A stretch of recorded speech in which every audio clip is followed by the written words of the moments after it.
I'm Pamela Powell with Real Honest Reviews. As most of you know who have read any of my reviews, I am not a comic book hero kind of movie fan. However, this one wasn't bad. It actually held my interest at 2 hours and 23-ish minutes. I stayed awake for almost all of it. Little dull point here and there. Special effects were absolutely amazing. There was actually a little bit of a story. It's very violent. I wouldn't recommend it for the younger kids, but the cool thing with this is they actually had a normal reaction to the violence, which I've never seen in any of these comic book hero movies. So that was well done. If you are a fan of this genre, go see it. If you're not, I'm on the fence. Jim Alexander, the movie blog. Just when you think they can't top themselves, Fox does it again, and they do it with X-Men. That's their best franchise, and they just keep on getting better and better. This is probably the best X-Men movie they've ever done. Really great job with Apocalypse. He was so believable. He was creepy, imposing, intimidating. Just an awesome job. The new blood is nicely mixed in with the veterans. It's going to be interesting to see how they're going to move forward, but a good introduction through the new cast of Cyclops, Jean Grey, and Nightcrawler. Overall, a lot of action, a lot of great storylines, everything detailed and really traced back to the previous films and really tied in nicely. So a great job, awesome movie. It's going to be a heck of a movie and one of the best superhero movies of the summer. I'm John Espino from The Young Folks. Like you said, new blood introduction, that's always the best. There's a bit of a lull in between, but the great thing with this franchise, even though it's kind of inconsistent, is that it completely fleshes out its characters.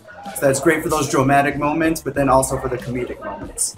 The CGI is off the charts amazing. Seeing everything disintegrate in 3D, you're going to really enjoy that. And there's a few surprises in there for the fans of the past franchise or of the comic books, so just keep watching. Tom Shanahan from EveryMovieHasALesson.com. I have to agree with some of the sentiments on the panel, and I'm still kind of be in the middle. As a franchise, this has done a fantastic job of kind of coming back from the dead. 10 years ago when it was X-Men Last Stand, I thought this franchise was cooked. There's no chance they can pull this back.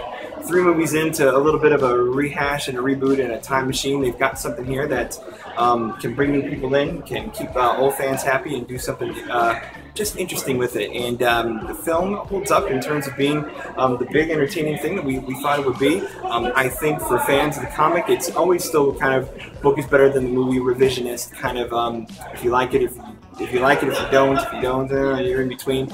I think fans who come to this, how do I say, new, like if you're first time off the street watching an X-Men movie, you're going to be very confused by this movie. I think this is a lot going on, a very thick movie in terms of history that goes on internally as a franchise, externally as a fan and all that. So it's I'm not saying it's a tough pill to swallow. I'm just saying it's a very, very loud, big, chewy, gummy, awesome pill to swallow. It's just going to take a little bit. I have to echo the sentiments of the panel before where this one's for kind of those teeny boppers that enjoy this kind of thing, and the kids at Harvey used to read this when we were kids. So that's my take.